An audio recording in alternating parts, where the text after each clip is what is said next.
Nice to meet you, Robert. Good to see you, Phil. Yeah, I'm Phil Monk. I am now the founder of We the Undersigned Have a Human Sovereign Right to Cannabis. That was quite an accident. It was never part of my plan ever to make We the Undersigned.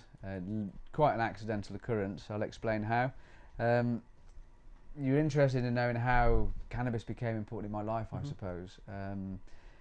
I was peer pressured into using cannabis when I was 16.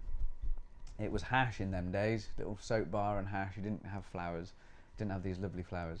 And I was anti-drugs.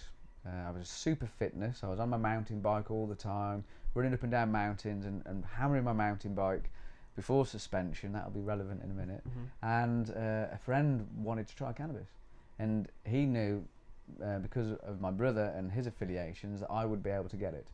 And after he hassled me, I just wanted a quiet life, so I gave in and sorted it, got this cannabis, and we made these little joints and we smoked cannabis. And the reason it was significant, actually, and the reason it continued in my life is up until that point I was severely suicidal. I wanted to die. I didn't believe my life had any meaning or any value. I felt dirty, basically. I'd been abused by 2 people in my life. I won't mention them because of legal complications. But 2 people in my life, very close, that should have been there to protect me, and actually didn't. They harmed me mentally, physically and sexually. And as a result of that, and also I lived in North Wales, and I was racially abused from the minute I got there. So from the racial abuse and the social level, and then the domestic abuse in my home, I wanted to die. But at the same time, I'd made myself disagree with suicide. Suicide's a chicken's way out. So I used to do extreme things to put my life in danger. Anyway, so I had all that in my head, and then a friend pressured me to cannabis, which is meant to be a really bad drug and everything. And I took the cannabis, and all that in my head just calmed down and quietened down, and I was able to function a bit better. Didn't want to die so much, and then it felt better, and I didn't have it all the time. I hadn't left home, I don't think. I think I was 14 or no, I was 16. So I probably left home because I left home 2 days after school, and every other week or so I'd have access, get a little bit of cannabis. Whenever I had it, it made me feel better than how I did when I didn't have it. And with time, and I suppose having more money, it naturally progressed so I could access cannabis as often as I needed to. So I've pretty much used cannabis virtually every day of my life since I was 16 years old, apart from about 6 months when I abstained because of social pressure. You know, bad druggie, bad pothead. And I was also a teacher. So obviously, you know, teachers don't use cannabis. And so I tried to abstain, and my life was worse for it. I also used alcohol, which was the drug that they were pushing on me in workplace. You know, oh, you're stressed, go home and have a drink, have a drink. Ofsted's coming, have a drink. And I tried it. You know, I tried to be a drinker because that's what everyone used to say to me. What, you don't drink? No, I don't like it. But I persevered, and I became a hardened drinker. I could sink 2 bottles of Jack Daniels or a bottle of tequila or several bottles of red wine. I became virtually an alcoholic. Every day I had to go and get alcohol from the shop, whether I was coming home from work or wherever. If I did a long journey, I had to have alcohol at the end of it. But it made me ill so much. And one day I just woke up feeling bad head, bad guts, bad bones, and I thought, this drug is not worth it. This drug is poison. I'm not going to use it anymore. And I stopped using alcohol. I'd always used cannabis, like I said. Carried on with cannabis. But how did I become a human rights cannabis activist is an entirely different question to how cannabis became important to me. I used cannabis secretly my entire life. Only my nearest and dearest knew I used cannabis because it's an illicit substance. I won't call it an illegal drug. Okay. I now have learnt no drug is illegal. Yes. They're only illegal actions, not illegal objects. Okay. So it's my action of possessing that's illegal, cultivating, sharing with a friend, you know, distributing as they call it. You know, that is the crime. Cannabis is not illegal. So these illicit substances that I use throughout life, because I've used other things as well, not just cannabis. They're all better than alcohol. Sure. And that's why I choose them. I don't use other drugs very often. I was meant to be at a festival this weekend, and I would usually use MDMA at this festival, because with MDMA I don't feel pain, and I can dance for one band, and I might actually, with my stick still, I might get to dance to one band and feel almost human and not a disabled wreck for one performance, and then I spend 10 days recovering. But that allows me to do it. But I went through life secretly using cannabis. My wrists, mentioned the mountain biking. Yes. I didn't and the lack of suspension. This condition normally is associated to people with pneumatic drills. Yeah. Bilateral ulnar impaction syndrome. Okay. And I basically developed bilateral ulnar impaction syndrome, which means there's two bones here, radius, ulnar. Normally, a person's radius is longer than their ulnar, and that allows the joint to work properly in the wrist. But because of what I'd done to my body, my ulnar grew longer than my radius by about 4 millimeters, which proportionately in this area destroyed my wrists. My wrists were grinding themselves to pieces. I couldn't use my hands. I got to the stage where I couldn't hold a pen, I couldn't hold a cup of tea, I couldn't lift a piece of paper. And it was that point that I thought I need to train to be a teacher. So I went into teacher training, Spanish and English, and all through university, drinking's a huge thing, student life. But I didn't drink, I smoked. I used to smoke buckets then, actually. I don't know if you know, but a bucket is when you have a bucket of water, 2 litre, cut off the bottle, 2 litre bottle, with the bottom cut off, and you make a gauze, and it's a gravity bong, so as you pull it up, the water sucks the smoke in, and then you inhale the X amount of litres of smoke. It's a very effective method of titration, let's say that much. So I used to come home from uni, and I'd have buckets, and I'd sit there and write these academic essays, and I'd be getting full marks, 16 out of 16, and wow, how incisive, how perceptive. So what, smoking the cannabis would help you focus your mind? Focus my mind, and not just focus my mind, it increased my analytical thinking and my depth of thinking, and also the way I could come around different subjects. So is it a performance enhancing drug for study? I don't know. I think for some people it is. I was at university, and I had a friend in the student village, and I'd go and open his window and this big cloud of smoke would come out. I'd be like, what are you doing? It's like, I'm revising. Yeah. And he said it helped him. Yeah. How much I can remember. Yeah. This is the issue. It's there. Yeah. It's about recollection. Sure. So I was successful. I didn't go to the best university. Well, I didn't go to not the best. They've got a table. Yeah. I wasn't on the higher end of the table. No, don't worry, I wasn't either. Yeah. And it makes no odds personally which end of the table you're on, because it's what you make of your experience there. But uni was amazing for me, mainly because I was a secret smoker. No one knew, and I'm training to be a teacher, so I've got to keep it even more secret. But I'm smashing out these essays, and everyone in the class or lectures start looking to me and respecting me, and everyone looks up to Phil in the class. And I'm not blowing my own trumpet, and this can be verified because WTU, there's someone from uni that's now in WTU. So she can remember me at uni. And even better, my GCSE art teacher is in WTU. There you go. Just the wheels of the universe. Sure. So I find it amazing how that's come about. How did WTU start? I injured myself. My wife wanted a third child, Miley May, and we had third child, and she said, we're not camping this year because we've had Miley May. And my inner male pig bridled, much regrettably now. I didn't like the way she told me, you're not going camping this year. Well, I am going camping this year. I'm going to take those two with me and we'll go by ourselves. And this pig-headed moment of male chauvinisticness, basically, I determined to take my other 2 kids camping by myself. So they took 2 kids with them, and I assembled a 9-man tent for the first time ever, and injured my hip. And that's why I still can't walk today, basically. That's why I call it a pig-headed decision. If I hadn't done it, I would be able to walk. So I injured my hip, and that put me on my back for a long time, and that's what's triggered this chronic pain state. It took a long time for the NHS wheels to turn to get me seen, So in that time, I did what everyone does: go to the doctor. Doctor gave me drugs. I took the drugs. Nearly died. First of all, I went through different side effects. So it was the usual thing: paracetamol, ibuprofen, then ibuprofen and cocodamol, and it went up the usual scales that they do. And then I was on beta blockers, gave me a brain hemorrhage scare. Citalopram gave me a mini stroke scare. Zomorph gave me a liver cancer scare, and it's all of these side effects. Another one, tramadol. Tramadol gave me a liver and bowel and bladder cancer scare. I literally lost function from the waist down physically with tramadol.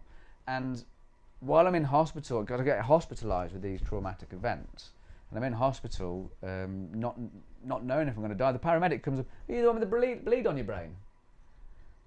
What? Honestly, that's what he said to me. Oh, God. "Are you the one with the bleed on your brain?" I'm like, "What? I've just been told to wait here by a doctor because he won't let me drive my car because of the headache I experienced." No, they thought I'd had a brain hemorrhage. Right. They just didn't panic the patient. Paramedic did. Yeah. And then I had it for the cancer scare. You know, I've got clinicians, "Oh, it might be cancer, it might be this." And my daughter's saying, "You're going to die, Daddy. You're going to die." Sure. It was traumatising. And then to say, "I'm not taking those anymore." "Oh, you can't do that, Mr. Monk. If you stop taking that tramadol, you might die. You've got to carry on taking that now and wean down off it slowly over the next 6 months or something." Yeah. That's not a medicine to me. No. That's a severely addictive drug. Sure. So when I came out of hospital, and bear in mind, my children never knew I smoked. Yeah. Cannabis is an illicit substance. I didn't let my children know about cannabis.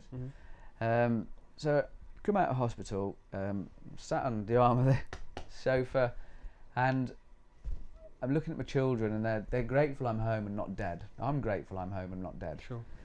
And I look at them and I think, what am I going to do? Because the doctor's drugs, I said to them, the doctor's drugs are killing me. I said, but there's this thing, kids, that I've used all my life, doesn't harm me. It makes me feel better, but the government tell me it's bad for me and I shouldn't have it. Yeah. And my daughter tells me, "Well, you should write to them and tell them they're wrong then, Daddy." And that was what started me off, because that's exactly what I did. I started writing to the government in 2014, telling them they've got it wrong about cannabis. You know, you've made a mistake, gentlemen and ladies. Until I found their research that they commissioned in 1996, which already told them what I was trying to tell them in 2014. Sure.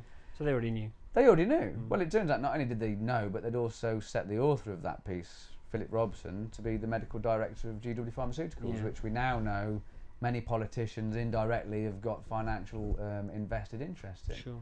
So for me, it set me off, basically. So what you're saying is they effectively suppressed that information and used it. What I'm saying is they committed fraud by abuse of position, by withholding information that was important to the British public.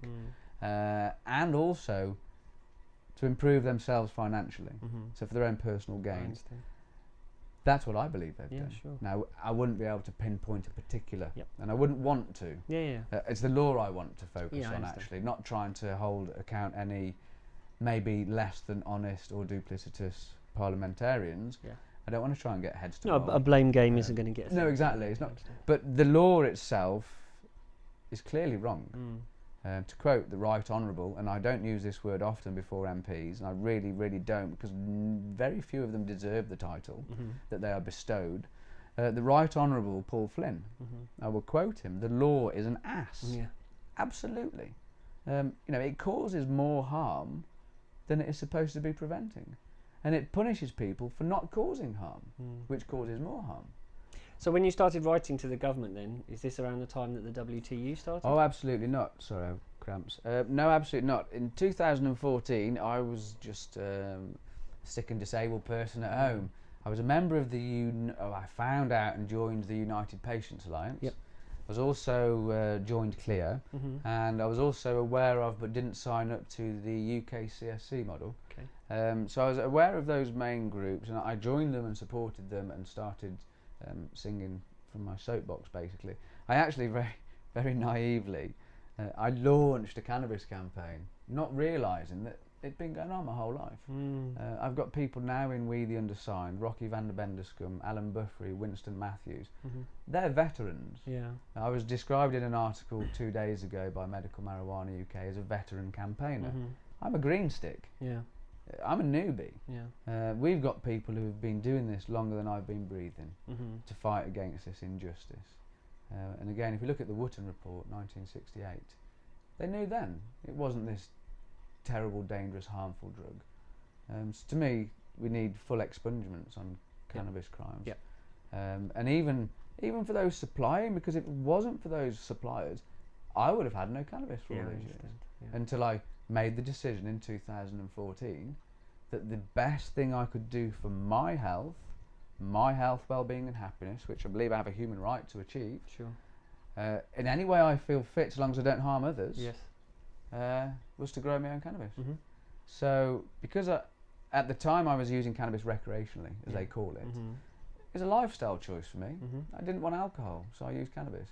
And the weed I could get, cannabis I could get, was wet, uncured, of unknown quality, strains, everything. And I knew that to make the health choice of replacing those damaging pharmaceutical drugs with homegrown fresh cannabis, I needed to grow my own, to be able to choose my own strains, to be able to. I'd since learnt about CBD and THC in my research. I had to choose my own strains for their own ratios, because THC predominant street strains are no good for inflammation. They're good for pain. You need THC for pain. This 0.2 THC and 0.3 is nonsense. All they're going to do is try and reduce symptoms to you feel a benefit, but they won't manage your symptoms. I understand. You actually need THC. It's a crucial element. Obviously, I'm not a scientist. I can't prove this, but it will be proved. So I knew we've got. Well, at the time it was Vietnamese grow slaves.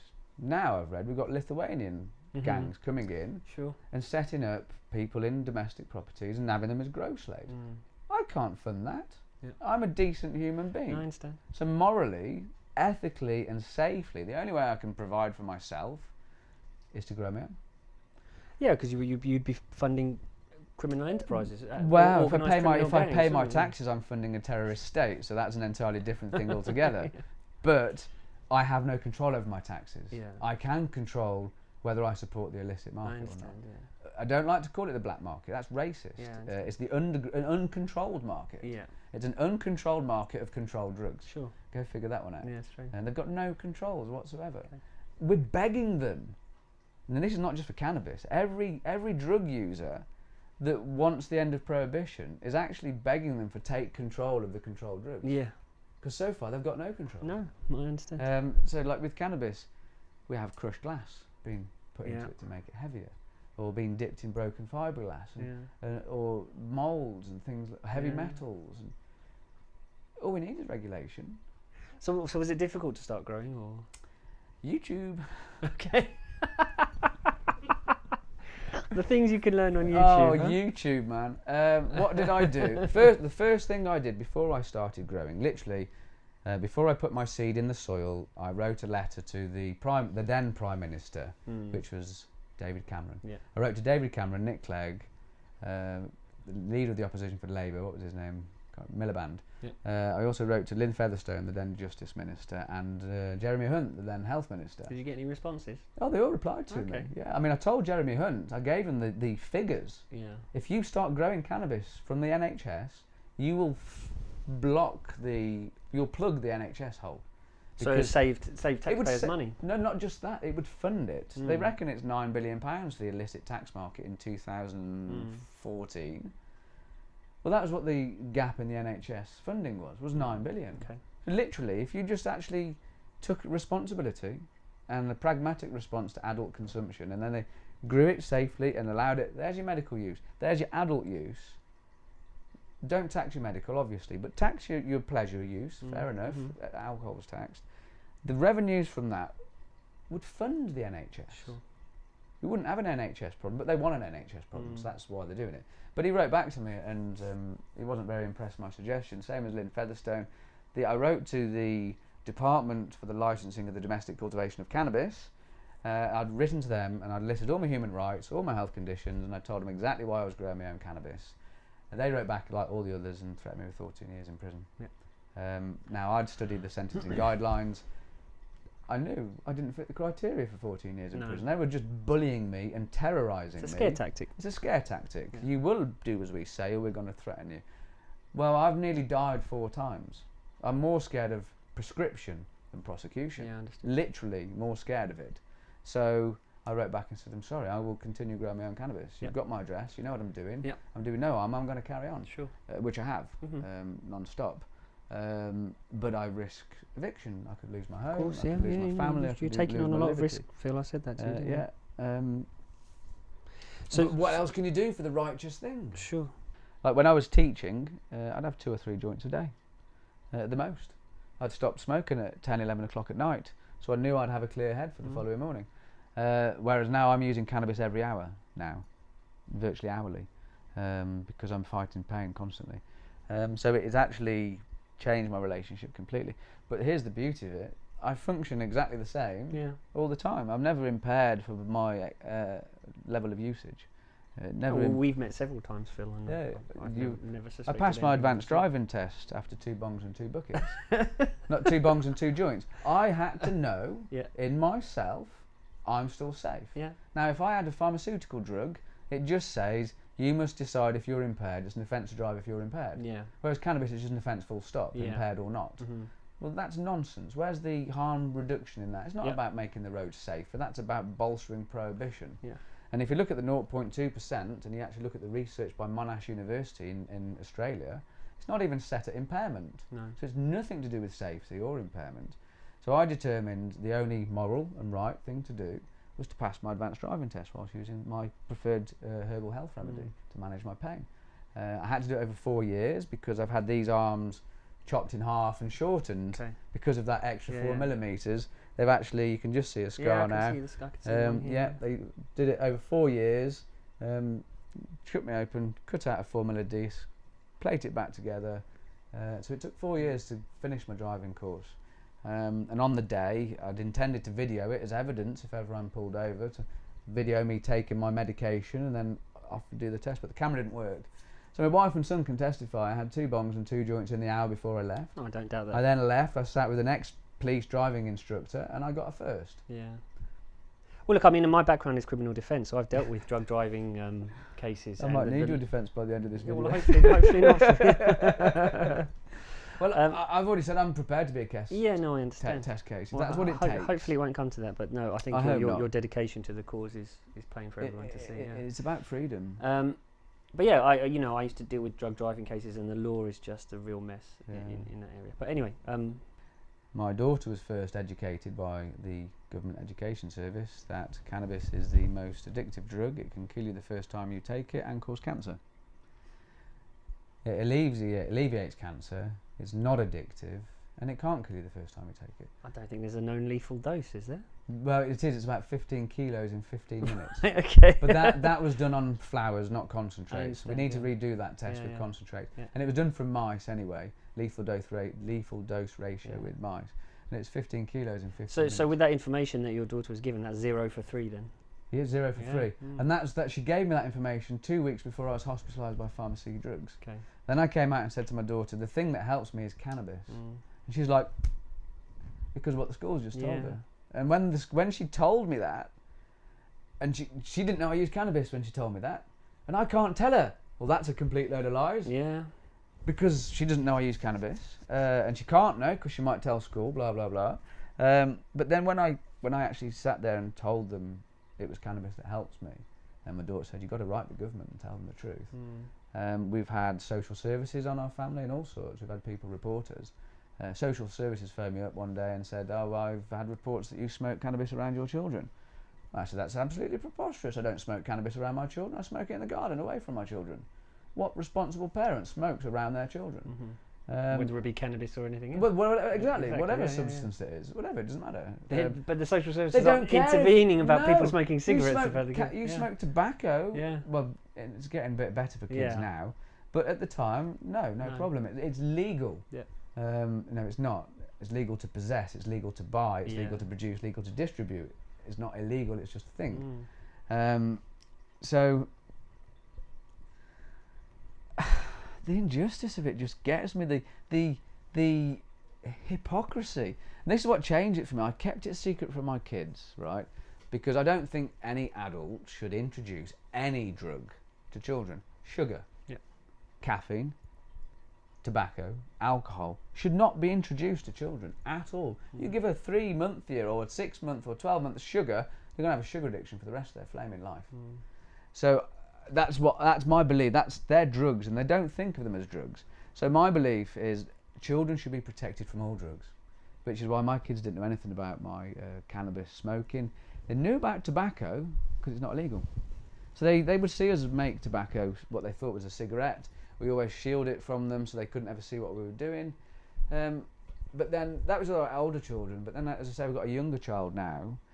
And one day I was thinking, you know, if I've got my bong, which I have to take, the best pain relief is a bong. Yeah. I don't care what any doctor says, right? Until you live in my body, live in my pain, and take my things, you ain't got a clue what you're talking about. I don't care what letters you got before your name. Bong is the best pain relief. So fast. So I used to think, if I had, I wouldn't do a bong in front of my kids. No. But if that had tobacco in it, it's acceptable. Yeah. Well, they don't know if it's tobacco or cannabis. They don't know the legal status of one or the other. No. So morally and ethically, there's no difference between having a cigarette of tobacco and a cigarette of cannabis in front of your child, as long as they're not breathing your smoke. Sure. Or whether it's a bong. So I went from being this very guarded and secret. My youngest daughter can identify a hemp plant straight off because she knows it. Yeah. She's seen our things, and I've sat down and educated them, and I've told my kids about schizophrenia and psychosis, like cannabis causes psychosis. This is what triggered me. Misrepresentation of information, right? When the government replied to me, saying to me, "Oh, Mr. Monk, you better stop growing your cannabis, we'll put you in jail for 14 years. Cannabis causes blah, blah, blah." And they gave me this quote about it causes psychosis and mental health, right? I thought, I've got it wrong, I've made a mistake. Then my little academic brain kicked in, my little teacher brain kicked in and said, hold on a minute, what does that mean in its context? So I lifted their quote, which I still have, lifted their quote, and I searched through the internet, because I'm a teacher, I know how to use the internet and research. I've got a dissertation and all sorts, you know what I mean? So I found their quote in its original context. Cannabis causes psychosis and mental harms. Yeah, it's right. In children, the research that showed it was specifically in pre-adolescent, early starters of cannabis. Sure. People that had a genetic predisposition, a family history of psychosis. And that was the criteria. But the government have extrapolated it across every human being on the face of the planet. And that was for me when I realised they misrepresent the information to suit their agenda. And that was when I thought, I can't trust my government. And that was crushing. I had this naive thing that corruption was just something that occurred in third world countries, not in the UK. But now I know different. Really. Well, you probably realised it before everyone else did when Brexit came along. How did the WTU come about? Like I say, I was already a campaigner. Yeah. I'd actually been joining other people's campaigns as one of their members. I was very, very passionate. My wife, unfortunately, made the big mistake of saying, "I'm behind you, Phil, 100% to the end, no matter what, you can do this." Yeah, you can do this. Anyone can do it. This is back in 2014. Yeah.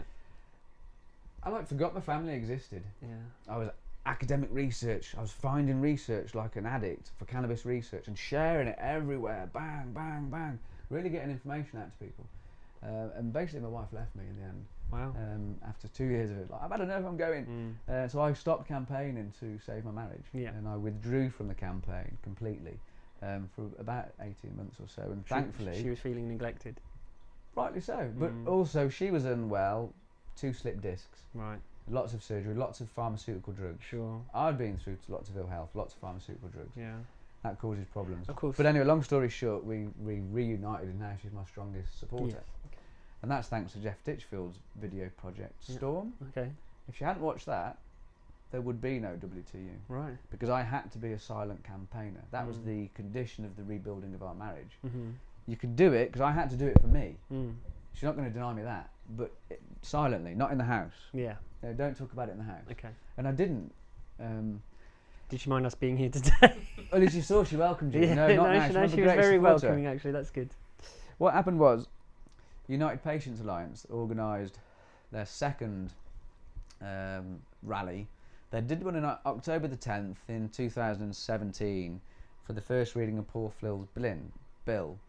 But that got knocked out. So they made a second one in February 23rd, 2018, where the Right Honourable Gentleman's 10-minute bill was supposed to be discussed. It was filibustered with Cannabis. Okay. I attended that protest, despite what it did to me physically. And if I hadn't, there'd be no WTU. Because I met people there that just laid the foundation just for physical contact. I came home, WTU still doesn't exist at this point. It's not in my head. No. I've always believed cannabis is a human rights issue. From day one, it's a human rights issue. I got home from Patients at Parliament. My Lou, she was intrigued, but I didn't talk about it. I'm keeping very quiet because I'm a silent campaigner. No, I'm not understood. about it. In the end, she was like, "How was it?" And I was like, "Oh, right, okay." And I got to talk about the day and showed her some pages, and I actually showed her Jeff Ditchfield's Project Storm documentary, which I still haven't seen. And Lou watched that there and then. By the end of it, she had the fire in her belly. You'll know the fire if you know the injustice. She was crying, sobbing, heartbroken by the misery seen by cannabis prohibition and denying kids, mainly, epilepsy medicine. And that set Lou's fire against the injustice. And then we've got little Alfie Dingley, Murray Gray, and Billy Caldwell. They're all in the news. Now, I met Ben Rock, Alfie Dingley's supporter, at Patients at Parliament, so I got a personal connection, even though I've never met Alfie or Hannah. I heard their story from someone that loves them, which is better than a newspaper or whatever. Sure. And it set me on fire, the injustice, for little Alfie. And then Murray pops up shortly after, and then Billy Caldwell. I'm furious, because I've read the Philip Robson report. I know they know the truth. I've seen their investment in GW Pharmaceuticals. I know that the UK's the biggest producer of medical cannabis in the world, but they won't give it to us. And then the injustice set me on fire. It's so hypocritical. You're completely hypocritical. Theresa May stood in Parliament and said cannabis has no therapeutic value, whilst directly being or indirectly being invested in it through her husband, knowing full well it has, because they've issued the licenses for it. And they used the adjective raw. They added this adjective after Sativex was put down to Schedule 4. They had to find a way to make it so they could keep Schedule 1 for one part and Schedule 4 for another. They added the adjective raw cannabis. Raw cannabis has no therapeutic value. That's the most therapeutic. Raw cannabis, as in a plant, chopping it and eating it is the best you can do for your body. So, the anger of these children suffering, the anger of my suffering, okay, the fact that I live 24/7 fear, okay, no one knows what it's like, the fear that at any point in time half a dozen huge burly men could come smashing through my door with a chainsaw or a battering ram, depending on which region they live in, smash my house to pieces, attack me and traumatise my family because I use cannabis. So that fear, PTSD it's causing them. I'm lying awake at night and, you know, is that them? That got me going. And I thought to myself, this is a human rights issue. I'm going to write. I'll get a bee in my bonnet. I've been told I'm self-righteous and idealistic. Then fine, I'm self-righteous and idealistic because it's damn wrong. I decided to write to every human rights solicitor in the country. Not a small thing to take on for yourself, is it? I didn't even know how many there were. And I thought, this is a human rights issue. I'm going to write to every human rights solicitor until one will take my case. And just me at this point. And I'm about to take my kids to Taekwondo. And as I'm walking out, I thought, this is bigger than me. This isn't just Phil Monk. It's not just I should be allowed to have my cannabis. Every person should have the choice. No one should ever be prosecuted for it, or evicted for it, or sacked for it. So I got a bee in my bonnet and decided to write a little invite into UPA, Clear, Medical Marijuana UK, maybe UK CSE too. I've had enough. I'm writing to every human rights list in the country. I'm going to try and get a human rights case against the government for cannabis prohibition. If anyone wants to undersign to my letter and join me and make it a class action, not just me, please comment below. So was this a bit of a eureka moment when you suddenly realised that this was bigger than just yourself? I suppose it was actually, because I've been campaigning just for me before then. Yeah. Just for me. Yeah. Literally just for me. Now imagine if I only campaigned for people in pain. Yeah. What about all the other people? Yeah. And the thing is, it's prophylactic. If, like you, I'm assuming, I'm not going to ask you, okay? Do not answer this question, Robert. One assumes you do not use cannabis because of the legal status, which actually is going to be detrimental to your health long term, because you will be depriving your endocannabinoid system of cannabinoids. Now, pre-prohibition, hemp, cannabis, by the way, the same thing, was everywhere, proliferated everything. All the animals were fed hemp fodder. So when you went and got your meat or your eggs or your dairy or whatever it was you got, it had cannabinoids in it naturally. Everything is depleted now completely. Endocannabinoid deficiency syndrome. So to me, I'm fighting for your rights too. Sure. You don't even know that you need cannabis, or that you might need it in the future. I didn't know I was going to get ill. I didn't know pharmaceutical drugs would need to kill me. I didn't know alcohol was 114 times more poisonous than cannabis. So in fact, as a recreational consumer of any substance, should I not be able to make an informed choice between something that's fucking poison, something that's poison and something that maintains homeostasis? Sure. Now, as I said, I was a teacher, I'm an academic brain. When I became incapacitated and I literally can't move anything, I'm on my phone like this, finding research, you find out medical research that states cannabis regulates and maintains homeostasis. Okay, seems a very simple sentence, yeah? Regulates, maintains, two very important words. I want you to imagine now a whole load of pulleys and systems and chains and all complex systems, different systems, but all intertwined, yeah? And then you've got one master system that overlaps them all and it regulates them, yeah? Regulates. Now, if you're in electronics or anything like that, you take a regulator out of a system, what happens to the system? Tell me. It's going to fall apart. It comes unregulated, it falls apart, it stops regulating properly. So what we think of as diseases and illnesses and conditions, I believe with every fibre of my being, is an endocannabinoid deficiency syndrome. Same as vitamin C, scurvy and citrus fruits.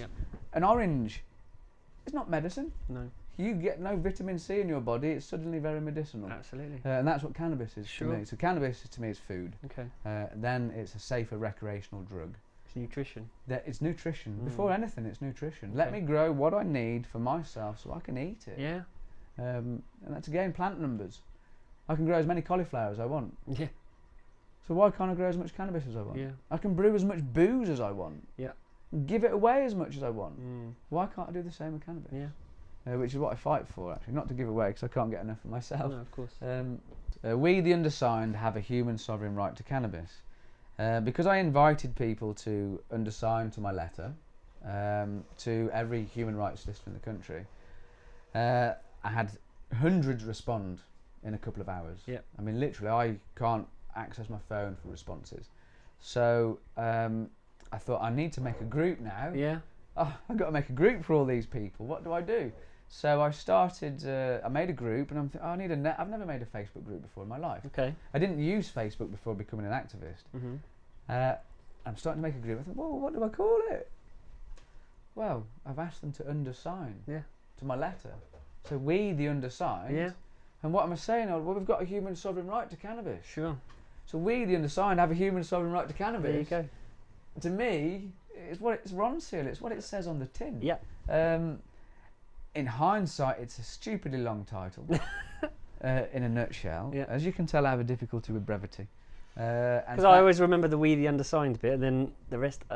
Exactly. Yeah. Exactly. What happens after? And now it's just WTU. Yeah. No one even knows what WTU is. We the undersigned have a human sovereign right to cannabis. Sure. And the idea being is to build a case, evidence-based case, against cannabis prohibition. Yep. The Misuse of Drugs Act wants to denies me my human rights on the principle of protecting from harm. Yeah.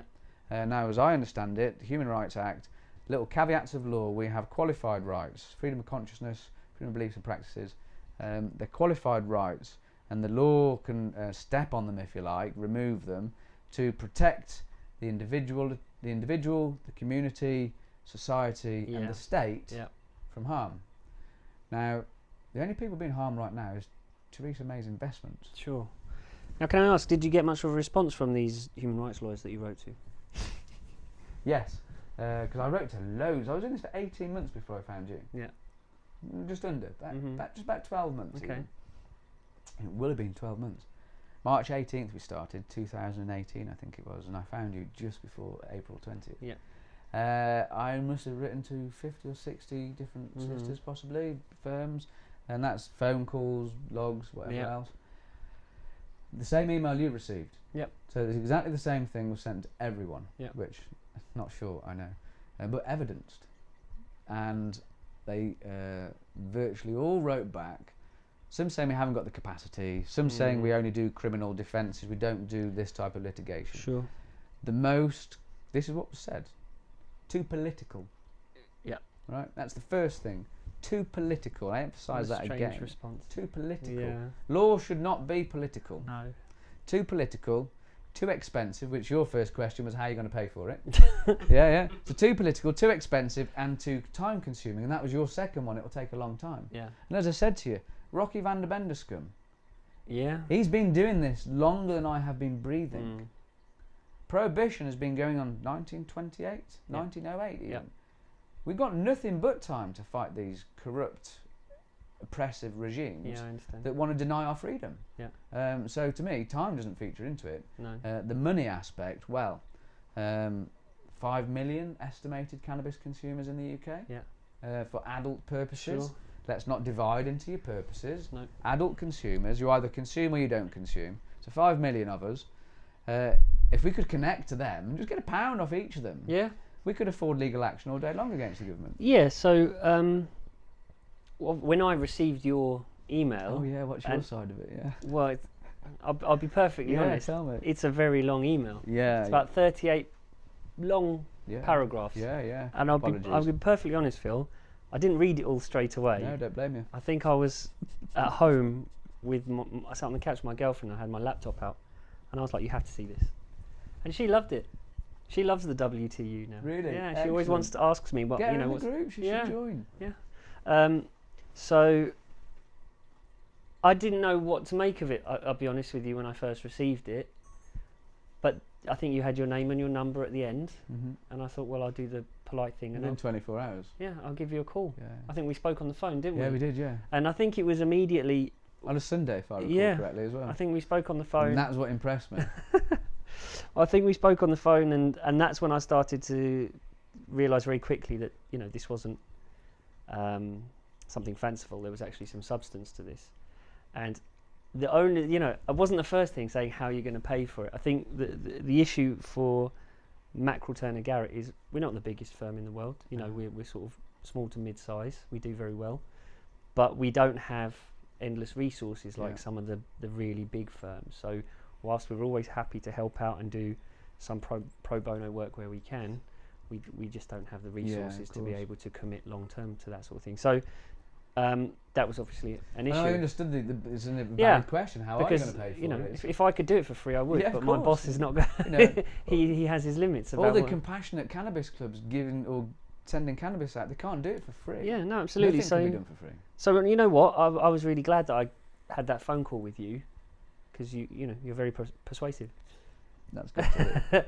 But then I think the discussion between me and you is right. What's the strategy here? Because if we're going to do this, you have to do it the right way. Yeah. And I was very clear. The only way forward here is we need counsel's advice, and I think you agreed with me that was the right first step. Yeah. So, I said, look, we need someone who's been through the court procedures with the Supreme Court, with the Court of Human Rights, who knows how these things work. Yeah. And I think we were very happy with who we identified. He seems brilliant to me. Yeah, so. And you obviously did an amazing job with that initial fundraise. and now we're in the process of trying to collate the evidence. So For people that don't know, we went and had a conference with council at his chambers, and it was immediately apparent as soon as he walked in the door he had done his homework. He had done, so yeah, we had, yeah. He took us through the previous case law, in particular quail, which I think... that was the one that removed the right to medical necessity. That's right, yeah. The defence of medical necessity. You know, and he was very good. He was very on top of the law that had preceded. For where we were today as where we are at this point in time. Well, I mean, that he did concede, you know, quail was 2005. Yeah. Things have changed a lot since then. And then he set us some tasks, and that was to try and collate the necessary evidence to support him giving us a positive response. And that's not just anecdotal evidence, that's got to be scientific evidence. You know, he wants to be able to look at the evidence which supports cannabis having more positives than the perceived negatives. Yeah. Because obviously in the quail case, one, the court was very reluctant to intervene in matters for Parliament. Politics again. Yeah. And two, they couldn't say at that point that, you know, there are therapeutic or positive benefits to cannabis that outweigh the perceived negatives. Whereas now with the legislation changes well, of and course, the knowledge absolutely. of The fact day, that, absolutely. if quail happened tomorrow, the ruling couldn't be the same. No, I agreed. So that's you know, it's been exciting for me to be involved, and I've been really happy to be involved. And I think it's important. It grounds me a little bit because, you know, with all of this buzz about cannabis and all the investment flooding towards it and all the business going on, you can get carried away a bit and you start to forget the good things that you're at. Yeah, the good things that this plant and these medications and these products can actually do, and the positive things that you're doing. So I think there's scope for all of it as well, like you say, for the different products. But there's room for the pharmaceutical model. Agreed. People want that. People need that. There's so much demand for these products, and there's room for everybody. Yeah. And for the grow your own. I mean, absolutely. home brew is not a threat to the I don't alcohol think so. industry. No. So I don't understand why home grow would be a threat. No, I agree. I know. You know. In terms of safety, it's just basic safe electronics. The only reason people bypass the electronics is because they don't want to get detected. No. So it's a detection avoidance rather than a money scam. I'm not saying they don't enjoy the free electricity. Yeah, of course. But you know, all you need really is the proper extension leads for the right ampage, and you can put anything through it. No, and you know, while there will be plenty of people that would want to grow their own plants, there'll be loads that don't want to bother. The majority won't. No, exactly, and they want to go and buy it. It's bloody hard work. Yeah, I can imagine. Honestly, it is so much hard work. So, for me, it's been a real pleasure and a real privilege to be involved. And Phil has always been completely open and honest with me. You know, he sends me feedback from WTU members. Some of it's not always positive, so I do try to take it on board. I also realised very quickly that anything I email Phil, he's completely transparent. He'll send that to the group. I keep the barrister's name secret. Of course, yeah. But virtually, we're talking 99.9% of everything I send to Phil gets disclosed to the group. They're paying for you. Yeah, no, exactly. So and that's how it in should my be. mind, Phil isn't WTU. No. The fundraiser, you said we did amazing. You did. I feel we struggled like hell. But we did amazing for a load of sick, broken, disabled people. Yeah, that's it. I mean, that's the difficult part for me is asking people who don't have a lot of money to contribute to this. Well, but this is why I'd like to take this opportunity. Yeah, no, absolutely. Because the businesses that are making loads, millions off us, some of them making them off our criminality, like the grow shops, seed shops. You know, they're profiting off our criminalisation. Yeah.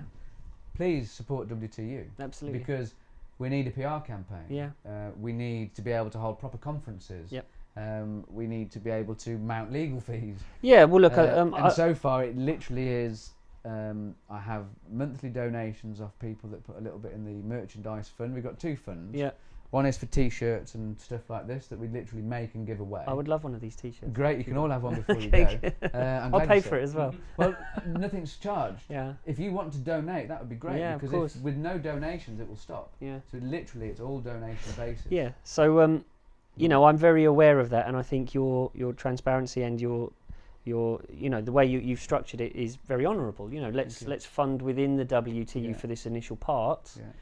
We need to look further afield. See if we can get council's advice that gives us that glimmer of hope that we need, and then we can push on and you know, open up the fundraise you know, in a big way, broader so that all of these companies that would benefit from the law opening up exactly can get involved. That's as well. the thing, they would benefit so much. It would Yeah. open up the plant and the whole plant Yeah. rather than just these little spectrums. Yeah, so I think, like I said, it's been a real pleasure and a real privilege to be involved, and you've taught me an awful lot.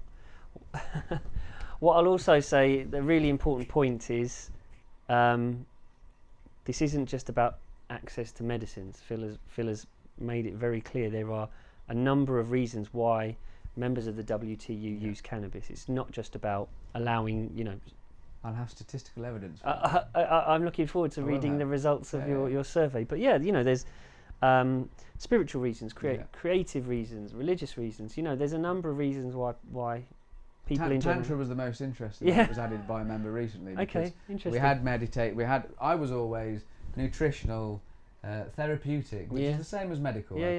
Relaxational, which is the same as your recreational. Spiritual and creative. Yeah, they were the ones I kind of really hanged on. Yeah. And then this member comes in and says, "Hold on a minute, you're forgetting about tantra. And what about meditation?" Sure. And it's right. I don't know if I can't ask you because it's a criminal offence if you have. But if you've ever made love with a woman you love whilst high on cannabis, it'd be the most amazing tantric experience you can have. Yeah. So cannabis, thumbs up from the background. Cannabis is it's far more than just this.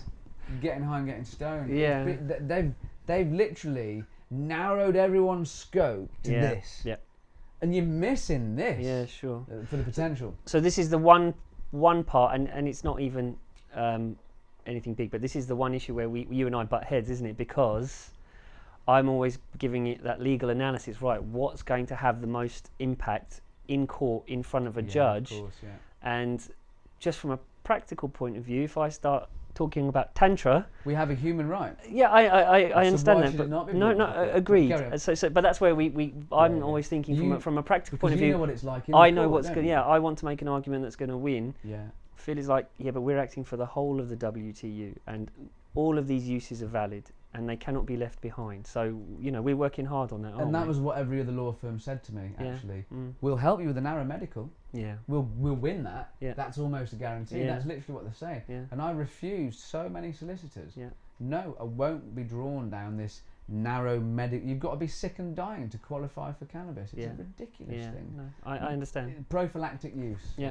Callie Blackwell, I love her. Yeah. She's I'm an English teacher, but I love learning new words. Prophylactic. Yeah. Took me several times to learn it. Okay. Prophylactic, in case you don't know, is preventative, is another word for it. Yeah, absolutely. So someone that uses recreational cannabis, in other words, I'm not sick and dying, I haven't got a condition, but I choose the herb, and I use the herb as my lifestyle choice.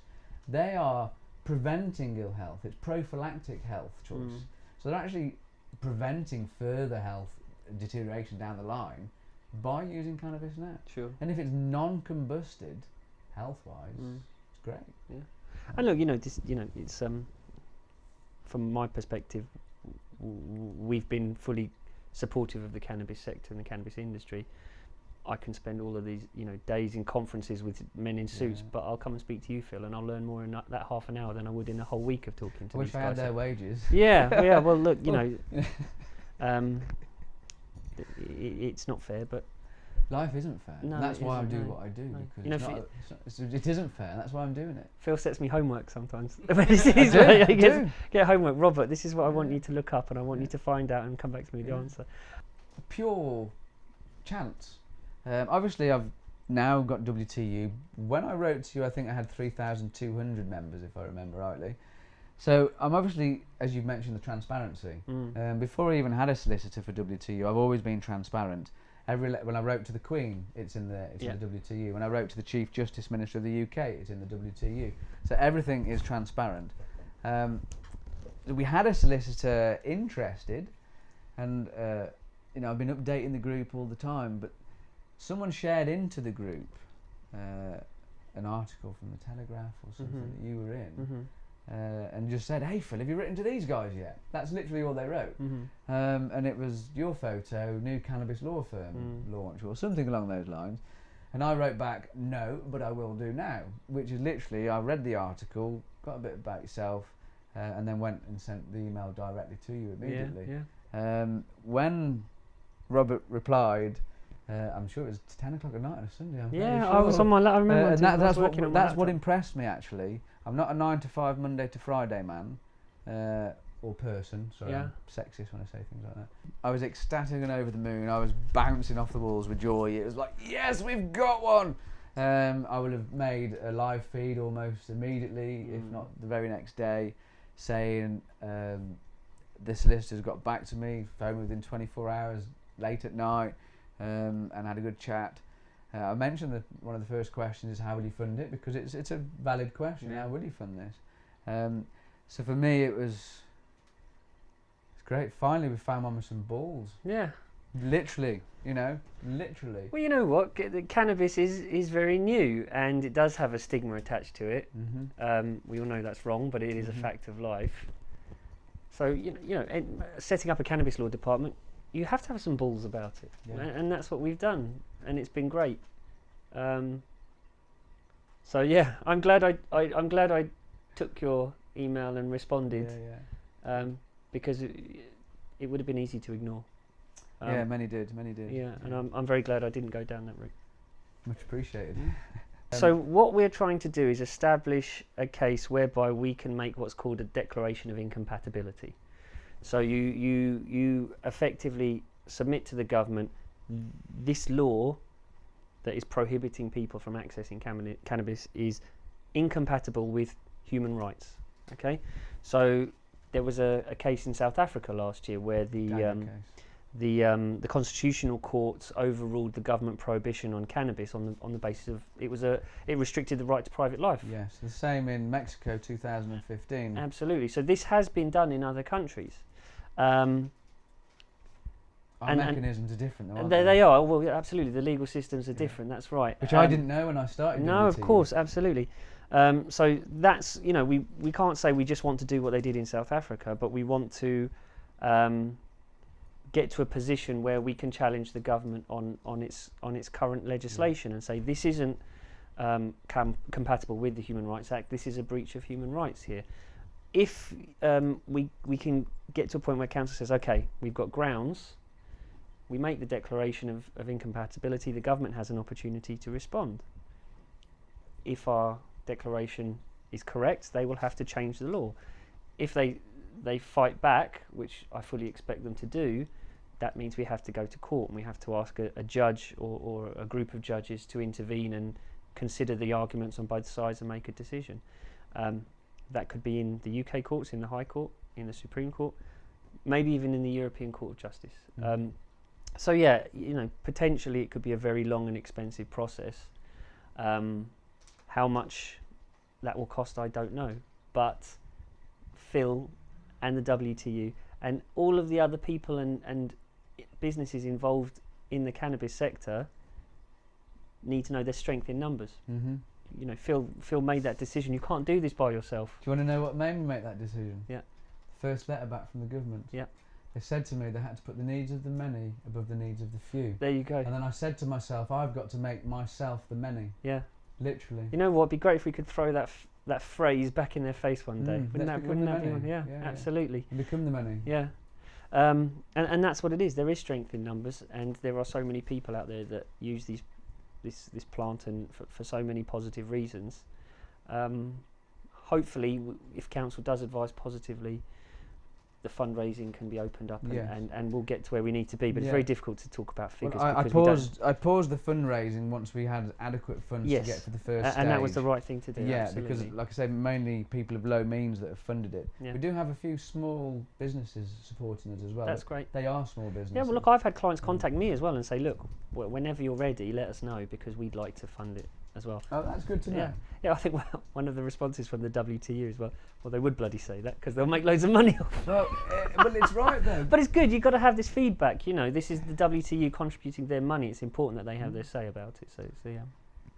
It's for all we've talked about so far today. I don't know what timescale you chaps are on. All we've talked about so far today is medical cannabis, recreational cannabis, human rights cannabis, the law form case. We the Undersigned.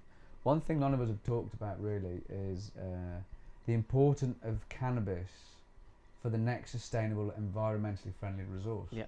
Because cannabis, hemp, can replace so many damaging industries Yep. at the minute, that we've got 12 years left to save the planet from annihilation and destruction. Sure. We need to switch to hemp like last year. Yeah. Now, I keep putting hemp cannabis, right? Yeah. I want to tell you why. Language study. Hemp, the etymology is word history. Mm-hmm. Entomology is the insect, or it's the Okay. other way around. I get Okay. them mixed up. Word history. Hemp comes from Germanic roots English. English is... put your fingers in your ears, please, darling. English is basically a bastardised language. It's mixed up with... thank you, take them out. It's mixed now. Cool. Take them out. Thank you. It's mixed with lots of linguistic influences.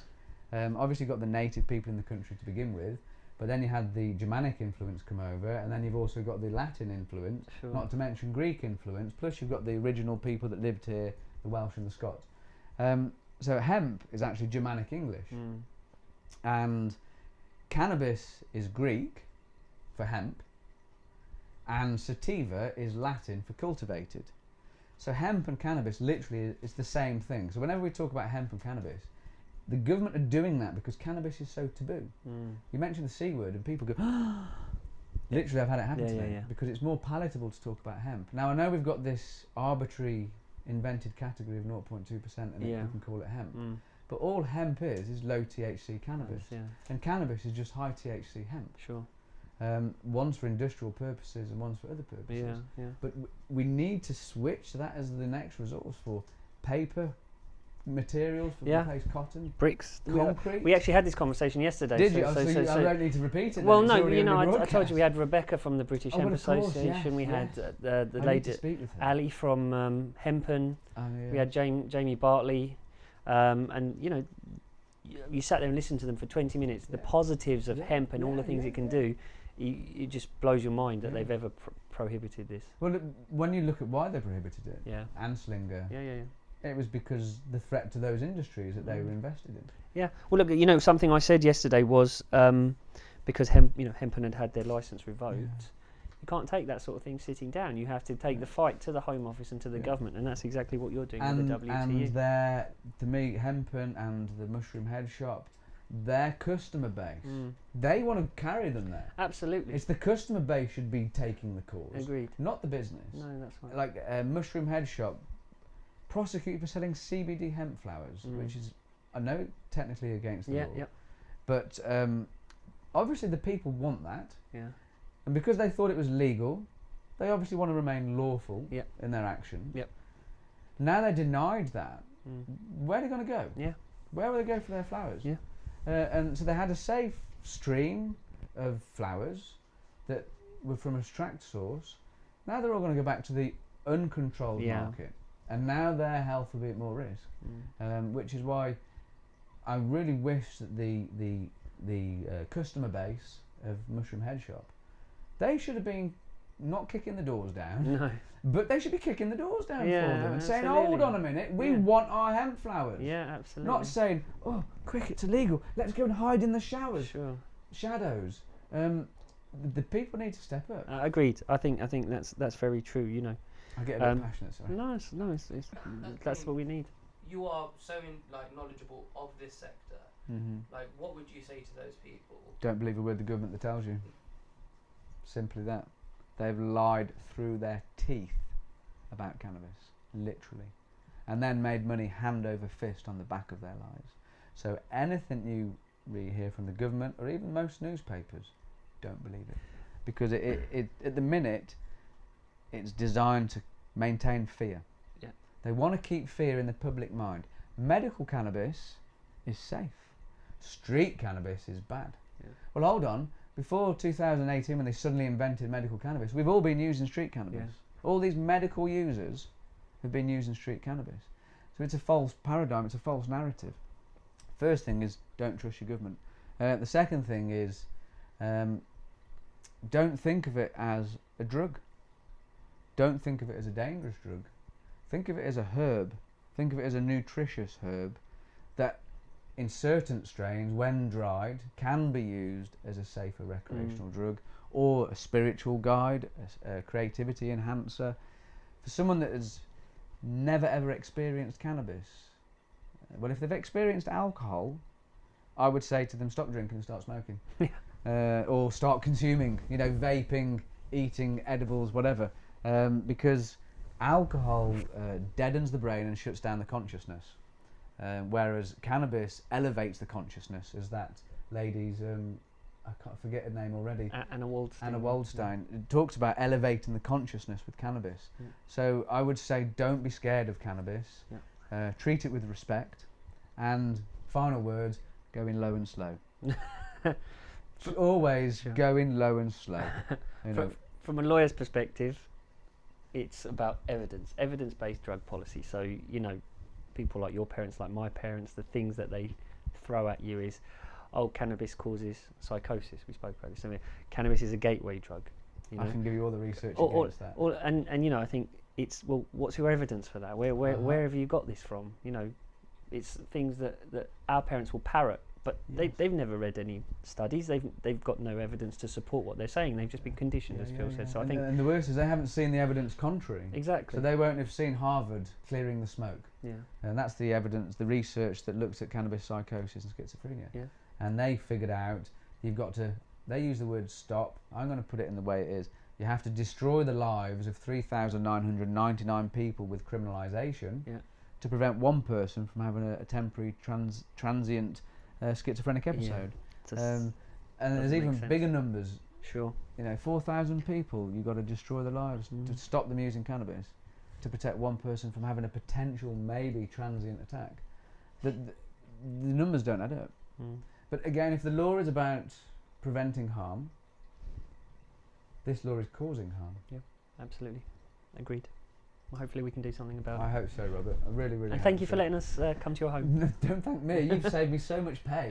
If I'd had to come and meet you somewhere, I'd be like 4 days recovering. Yeah. So thank you for coming to my home and interviewing me here.